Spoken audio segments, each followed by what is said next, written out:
Welcome to the new season of the Live Your Spa Life show. The SPA in Spa Life stands for Seek Power Always, that divine power within you to do what you're here to do. The theme for this season is intentional living.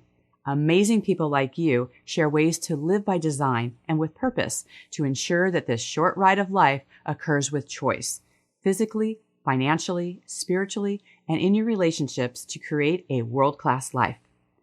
In these times of uncertainty, it's time for you to move past the distractions and start trusting yourself more through your God-giving knowingness. No one truly knows better what's best for you than you. In this season, you'll have plenty of examples of people choosing their best life and creating a positive impact through intentional living.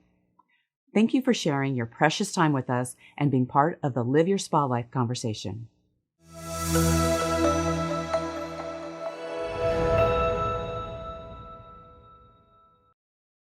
With us today is Joel Weldon, professional Hall of Fame speaker.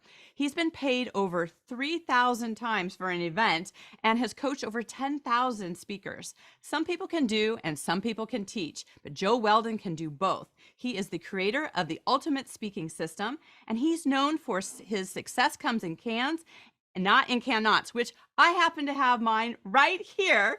And this can sits on over 500,000 people's desks as a reminder of what they can do. Joel, welcome to the show. Well, thank you, Diane. And so glad you're here watching and listening. And, this idea of live your spa life. I mean, seek power always. And what does that mean when it relates to speaking? Well, every time you open your mouth, you're using your power to communicate. And the question is, how effective are you at communicating the ideas that are important for you to get across, either one-on-one or to a group? And of course, Diane, you've had that opportunity to speak a lot on podcasts and on stages too. So what kind of things would be helpful for your audience to discuss in our time together? Well, one of the things that people may not know is I've had the pleasure of hearing you speak in person over 15 years ago when I was at an Arbonne conference. And one of the biggest impacts that you had on me is into 5 words that are still on my voicemail today, which is make it a nice day. So I'd love for you to share the power of words. Okay. Well, let's talk about that, because you use words every day, no matter what you do.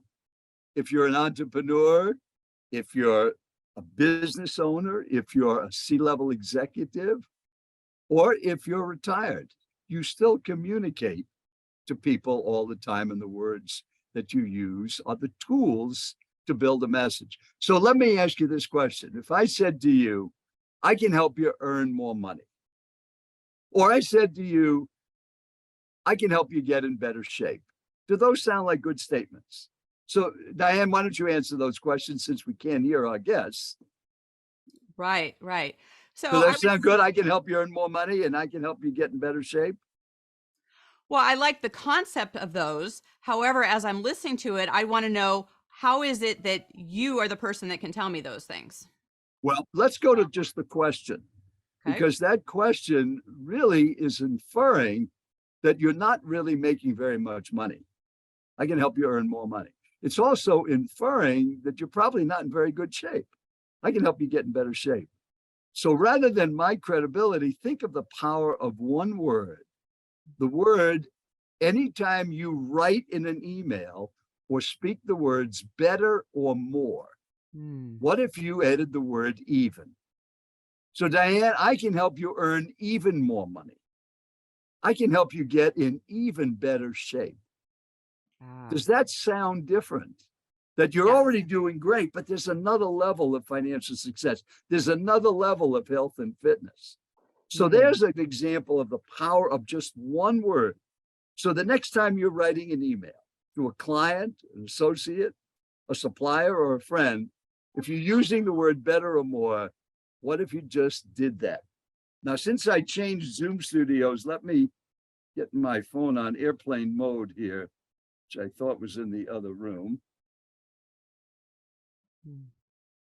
Lots of messages coming in. You're a popular guy. So while you're doing that, one of the things that so many people are trained to tell their story, right, when speaking. And a lot of times you have said, like, so what, who cares? What are people actually thinking about when people are talking? All right. Well, we talked about the power of words. So the words you use get people thinking. Now you're talking about your personal story. So as you're listening to this, you have a personal story. Maybe you use your personal story in your business as part of a way to connect with an audience. And that audience could be one-on-one or it could be a group. So my response is no one cares. Diane, no one cares about your story. No one cares about your undercover work as a police officer in San Diego. No one cares about your podcast. But there's one word we're going to add to no one cares, unless.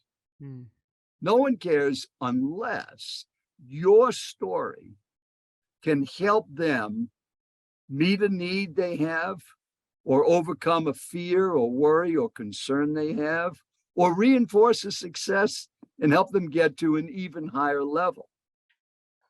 So when it comes to your personal story, most people say, well, let me tell you my personal story so you understand where I'm coming from. No one cares. So if I was going to tell you my personal story, which I won't, but if I was to tell you, so let me share my personal story to show you the power of the ability to communicate being a learned skill. And that's the point of this story. Right. Okay, so that's one way of telling the story, is to make sure you tell the point of a story. So you said in the beginning, when I was using those examples about helping you earn more money or getting in better shape, well, what is my credibility in that? So one way to do that is to share your experience. So if you say you've had a background in law enforcement and you understand that people sometimes don't follow the rules. So I'm going to share a story about how important it is to not only follow the laws, but follow the rules of business, of success. So come on a journey and just imagine that you are, and there's a speaking technique. Put your audience in the story. And there's a difference between the word I and you. I is the most used word in the English language. And that's what ordinary communicators and speakers do. So here's your assignment as you're listening to this podcast. Look at your last email to a client. Look at the first 2 paragraphs. Take a pen, print it out, and circle how many I's and how many U's. And if you're like almost everybody else that communicates, it starts with an I. I wanted to get into, Diane, I wanted to let you know about this podcast that we're doing on Tuesday. And also I had some questions and I wanted to make sure that we connect this with your audience. And I wanted to be good for you and for me as well. And that's all an I message. Right. So you could write that same thing by saying, Diane, your podcast is important. And you are committed to make sure that your listeners get value out of each of those podcasts. And since you invited me on the podcast, it would be helpful to know exactly what your end result is that you'd like to have, having me as a guest. That basically is the same thing, but there's no I's in that. Right. Now, not that there's anything wrong with saying I, me, or mine, but when it's all that way. And that's how people tell a personal story. So I was born and raised, and then I went to school. And so let me give you, and then but what if you said something like this instead? So imagine you're in high school and you've never had the courage to stand up in front of your classmates and give an oral report. You were terrified of speaking. How would you feel if somebody asked you to speak if you were afraid to speak? Well, you might be nervous, you might be self-conscious, or you might just say, I don't do it. Well, that's what exactly I did. Never spoke in high school, was terrified standing in front of a group. And imagine if you were like that as a kid, and somebody said, oh, by the way, you're going to become a professional speaker, be in the Speakers Hall of Fame, and speak at over 3,000 events around the world, and get paid a lot of money to do it. Oh, yeah, right. I mean, that would be impossible, wouldn't it, if that was you? Right. That's exactly what happened to me. All right. So there's an example of putting your audience in a personal story. Mm-hmm. Or like you and your police work. So imagine you're undercover in San Diego in a very difficult part of town, rough part of town, and you're all alone. You do have backup, but they're not that close. You carry a gun. Matter of fact, every day on the job, you pulled your gun out of your holster. You knew how to use it. That's exactly what I did for 10 years in San Diego. How would you have felt if, so there's a way to include your audience in a story. And to give you an example of how powerful that is, think when you've been in a movie theater, Diane, watching a movie, and let's say you're sitting there with somebody you're having a good time with, and then something happens in the movie, like there's something scary going on, and you jump. Why would you jump sitting in a movie theater surrounded by people that are relaxed and comfortable? Because you didn't think you were in a movie theater. You thought you were in the movie. Right. You put yourself in. And that's what a great speaker can do. Put your audience into the message, not watching the message or listening. Mm-hmm. Right.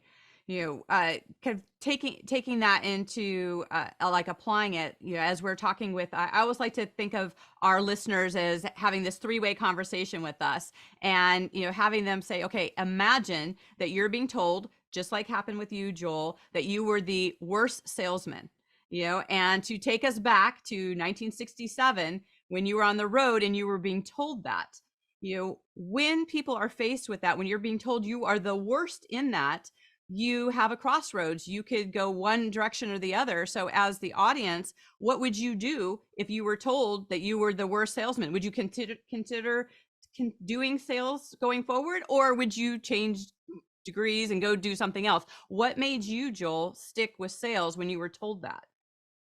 Well, that's absolutely true.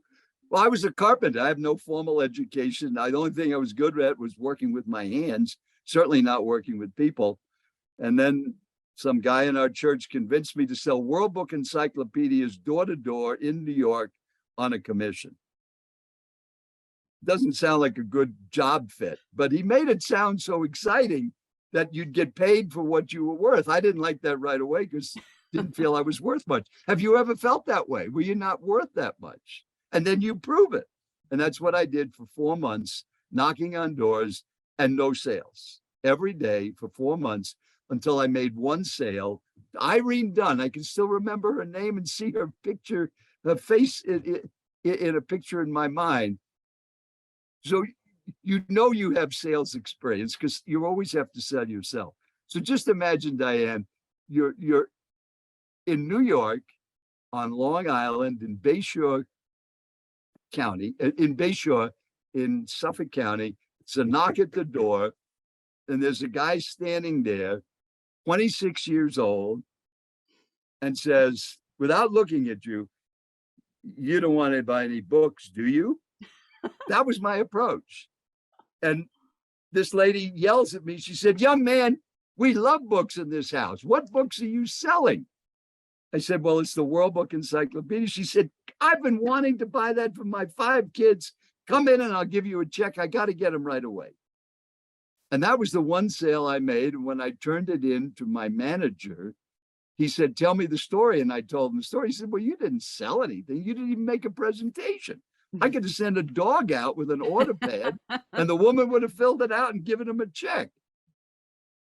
You are the worst salesman I have ever hired, and you'll never make it dealing with people." And then he said that word, unless you change the way you think. And then if you knew that story, which you've done some good research, he handed me Earl Nightingale's Strangest Secret record, the largest selling spoken word message in history. And he said, "Listen to it." And that record in 1967 changed everything. And if you haven't heard Earl Nightingale's Strangest Secret, you should. And the strangest secret is simply this: you become what you think about. So what did you open your day with today? What were you thinking about when you got up this morning? What are you thinking about right now?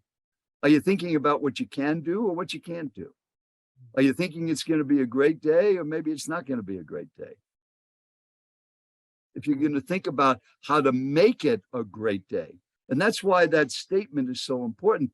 It's not have a nice day, it's make it a great day, which means the day has nothing to do with your life. It's your choices. The weather, the clients, cancellations, problems, traffic. It's how you respond to that. And that's why you stuck with those words all of these years. Make it a great day. Your life is your choice. And that's what Earl Nightingale taught me in 1967 when I heard that Stranger's Secret, and literally changed everything. By the end of that year, I was the #1 salesperson working for Vernon Capital. He was my manager, out of 1,100 people, including 4 months of nothing. All because of that one switch in the thinking. So what's it going to take to switch your thinking? To think about what you can do and not what you can't do. To think about the good results that you can get. To use speaking to grow your business and increase your impact on other people. To tell your story in a way that connects with other people. To make it a great day, regardless of what happens. It's always a choice. Right, right. So, there was also a kind of a second component for you, a turning point as far as being able to do presentations. And, people look at you now, you're the pro Hall of Fame of speaking, but you also talk about it being a learned skill. And for people who are afraid of speaking, who feel like they can't, it feels like such a big gap from not knowing how to speak to being the pro that you are today. How can people shore up that fear that they're having to really build upon the skill to be the speaker that you are today? Well, speaking is a learned skill, and it's just like anything else. Now, AI is everywhere, and I'm really into AI, and I want to keep up with what's going on with that because I think it's going to be here and a major impact. Sure, there's going to be negatives with it. When airplanes were invented, so were airline crashes. When cars were invented, so were automobile accidents. But we still get on airplanes and drive in cars. So AI is going to be a great example of what's coming in the future. But if we think of what these new things are, what is our mindset going in? Are we looking for what's going to work or what's not going to work? So if you want to be an even better speaker, you got to speak. It's a learned skill. AI is a learned skill. Typing is a learned skill. Learning a second language is a learned skill. And speaking effectively is a learned skill. The more you do it, the better off you get. Second basic premise about speaking is be yourself. It's not a performance. So many times I've seen speakers acting a role. Oh, so let me tell you this story. It's ridiculous. I forget who the actor was. It was a famous actor who said, never let them catch you acting. Be who you are. And if you watch some of the great actors, they're playing a role, but they seem so natural in it. But then you see people, the B actors, that look like they're acting. And there are speakers that put on a speaker hat. The most important thing you have is yourself, being you. And if you're dull and boring, my recommendation is speak dull and boring. Don't try to be enthusiastic. And just bring it out. And by the way, let's say I'm a boring speaker. So this is what I instruct a lot of our clients to do. Right now you realize I'm probably pretty boring. I speak with a monotone. I don't have much energy. I am really excited to be here, even though it doesn't show, because all my excitement is on the inside. It doesn't come out on the outside. Matter of fact, when I married my wife, she thought I was dead.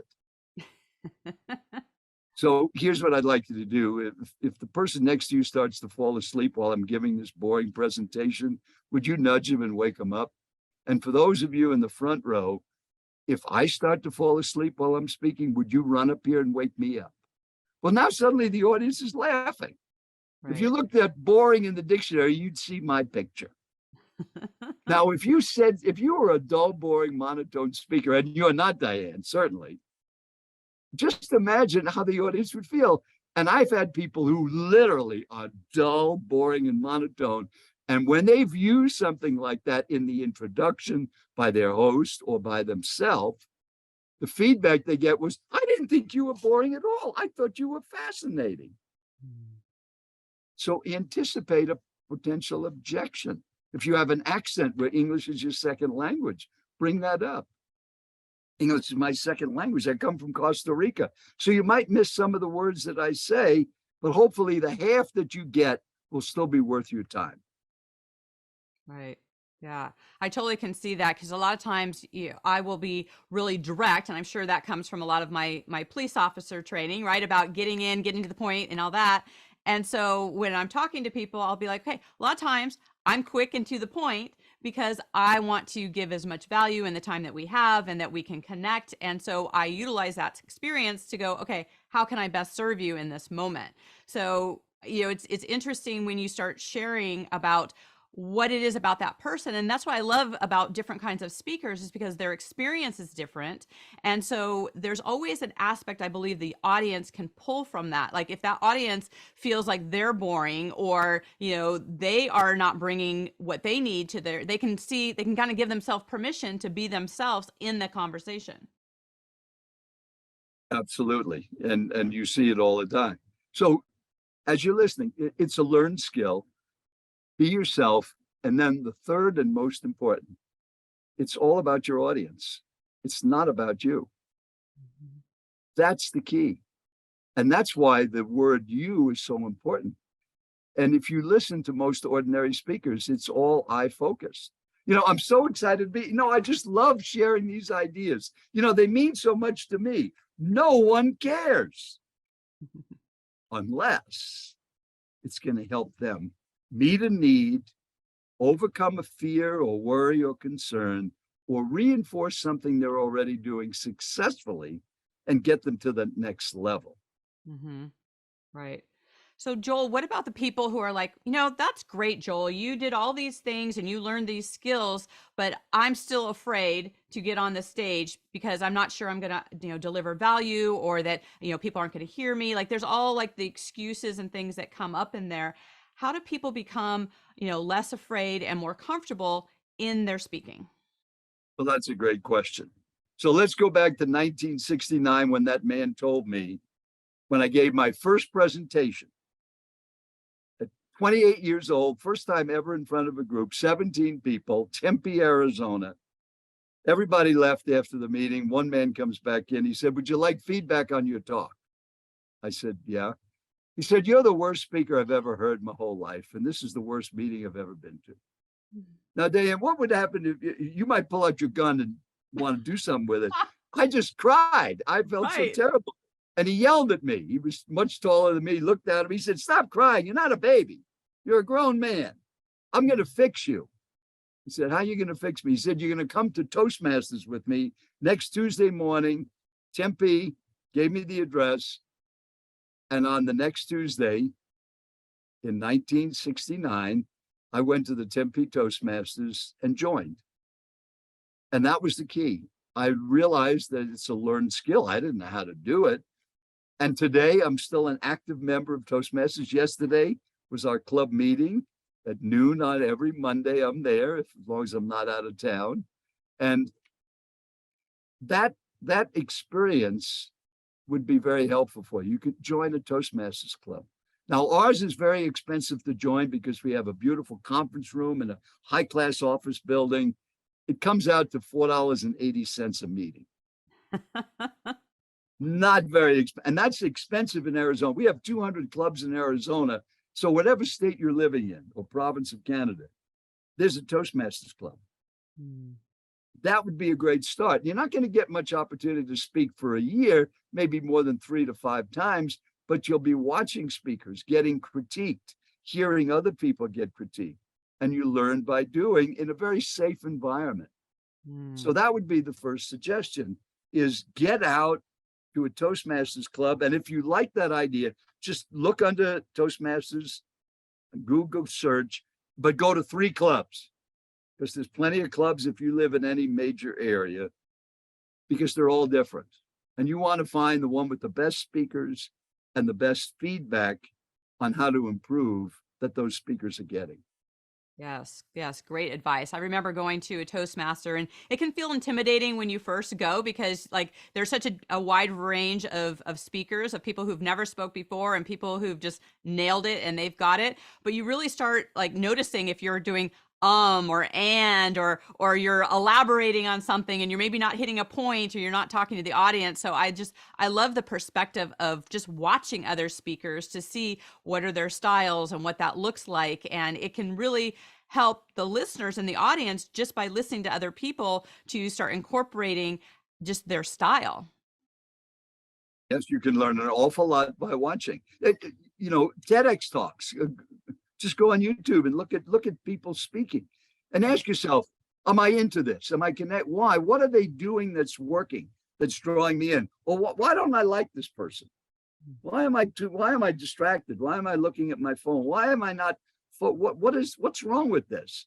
The subject sounds interesting, but why am I not interested in it? And about speaking. You have been speaking since you're 2 or 3 years of age, just like you know how restaurants should work.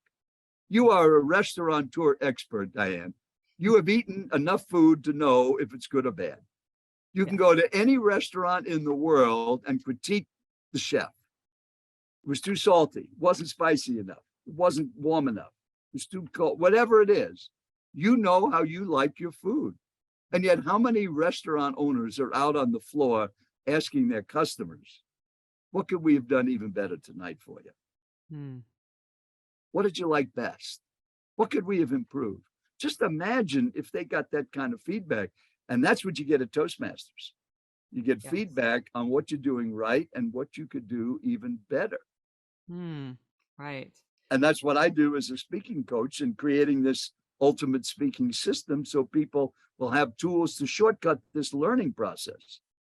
It's not that difficult, but just like that word even, that's a tool, that's a little tweak that makes the difference. Or how you open. Here's a great way to open any message. Just like I open this, you're here because. You're here because Live Your Spa Life. That's your podcast that you're listening to. Right. Or you're here because you're interested in planning on your retirement. Or you're here because you want to get an even better physical condition. Talk about your audience in your opening. Don't say, I'm so excited to be here. That's opening with an I word instead of a you word. Yes. So you're here because always gets that started in the right direction. Right. And then how do you end a message? This is where the power of words come in.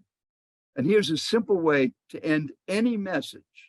Matter of fact, we're going to end this with the same idea. Start with the word imagine.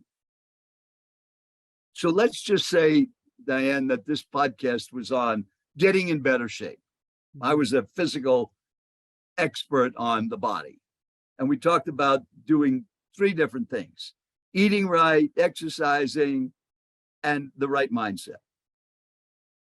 Okay. So the call to action would be stop eating junk, exercise every day, and picture the body that you dreamed of being a reality.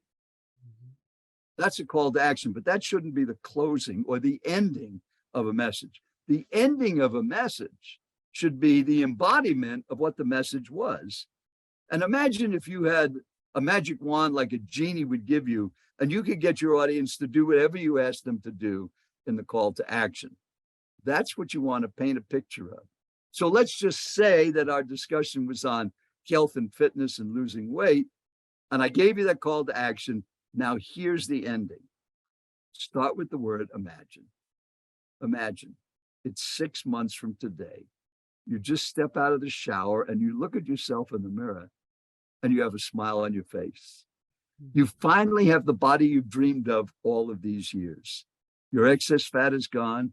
You're in the best physical condition you've ever been in. You have more energy in the day than you've ever had before. And you know how to think about your body now. Just imagine how good that would feel. That's what can happen when you eat right, exercise, and have that right mindset. Diane? End with painting a picture of whatever it is that you want them to do. Right. I love the imagine part. And, one of the things that, I love to talk to people in here is, for them to imagine in their space, like what is their favorite room in their home? Because we live differently in our bedroom versus our kitchen, our living room, and we create differently in those spaces. So Joel, what is your favorite room in your home and why? Favorite room is my Zoom studio, which I'm not in today. That's my favorite thing, is working in my home. And I've been in my home 52 years here in Scottsdale. But of all the places, that certainly would be the bedroom. Sleeping is not the most important. The kitchen, certainly not the most important.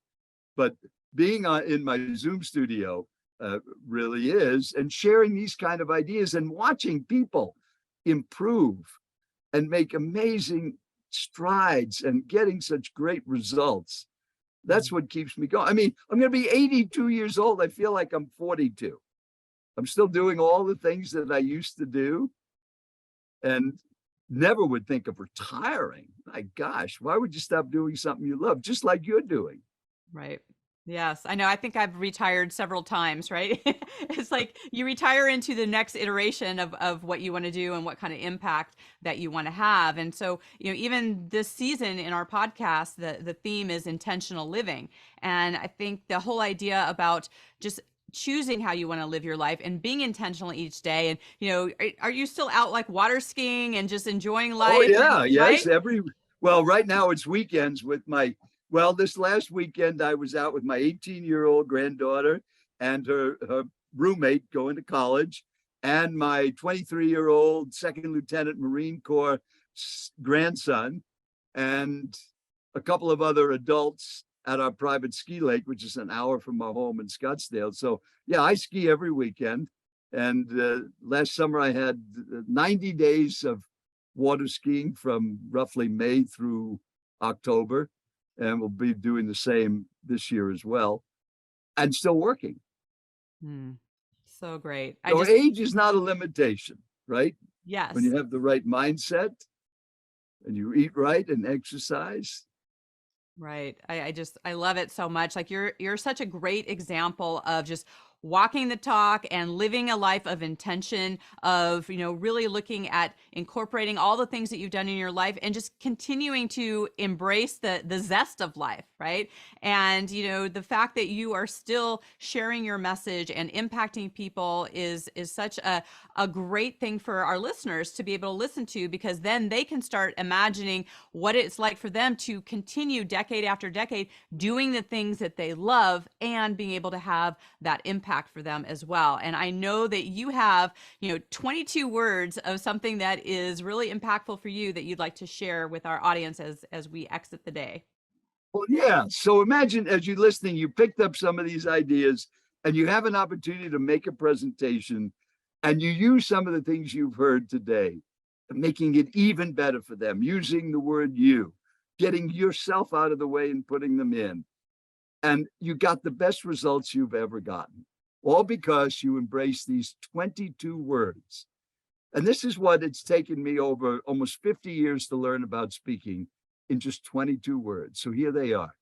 Speak to your audience about what they need in an organized way they can follow, and get yourself out of the way. Beautiful. Make it a great day. Thank you, Joel. Thank you for your wisdom and for just being here with us today. I so appreciate it. And for our listeners out there, thank you for being here, and really start looking at how your words can impact people, how you can start using you in your conversation with people. And as Joel said, make it a great day and live your spa life. Bye for now. Bye-bye.